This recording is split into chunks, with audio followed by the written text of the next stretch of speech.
सुनील यादव फटाफट, अखिलेश यादव को क्यों लगता है कि प्रधानमंत्री के बयान ने चीन को क्लीन चिट दे दी? देखिए रोहित जी, जहां तक सवाल समाजवादी पार्टी का है, तो नेताजी मुझे लगता है 20 सालों से लगातार सदन में इस बात को बोलते आ रहे हैं कि भारत का असली दुश्मन चीन है।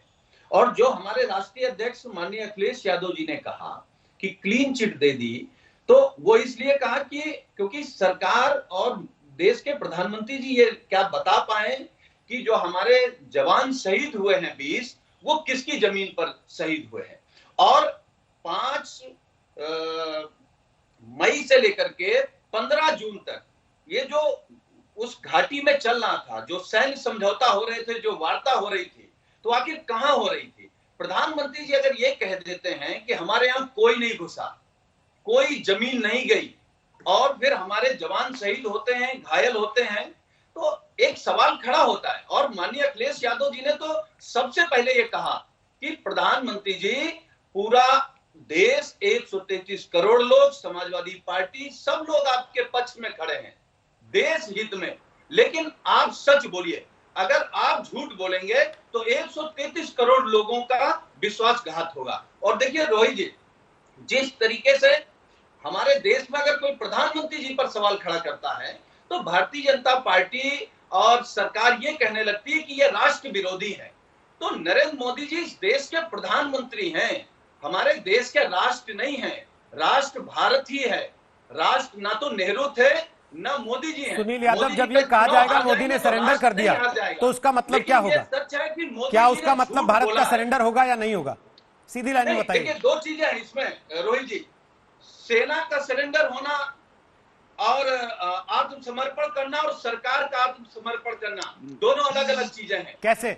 नरेंद्र मोदी जी आत्मसमर्पण कर सकते हैं चाइना के सामने, लेकिन भारत की सेना आत्मसमर्पण नहीं कर सकती है, क्योंकि सेना की कोई मजबूरी नहीं है।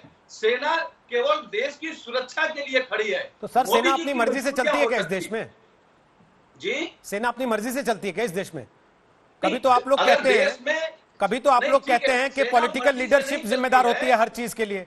आप लोग अपनी सहूलियत से तय करते हैं कि कहां पॉलिटिकल लीडरशिप जिम्मेदार होती है सेना के काम के लिए और कहां नहीं होती है। दूसरा, आपने कहा कि पीएम देश के सामने सच बोले तो हम मान लेंगे। ये सच कौन तय करता है? अखिलेश यादव तय करते हैं या आप लोग अपनी प्रवक्ताओं की मीटिंग में तय करते हैं कि क्या सच है और क्या झूठ है?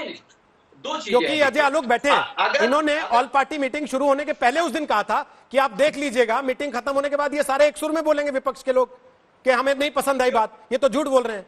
फिर क्योंकि वो जानते थे कि ऑल मीटिंग में हम झूठ बोलने जा रहे हैं। नहीं, वो उनको जानते थे, आप लोगों को जानते थे है ना। अच्छा, मैं रोहित जी केवल 1 मिनट में बात खत्म करूंगा। हाँ, कर लीजिए। कि उस घाटी पर जो कुछ भी हुआ, आज तक ने भी दिखाया, ग्राउंड रिपोर्ट दूसरे चैनलों ने भी दिखाया।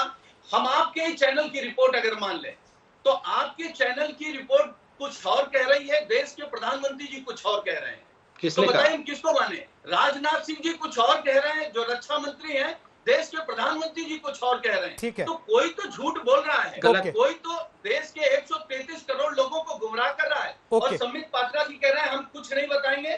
आप क्या उन परिवारों को भी नहीं बताएंगे जिनके बेटे शहीद हो गए?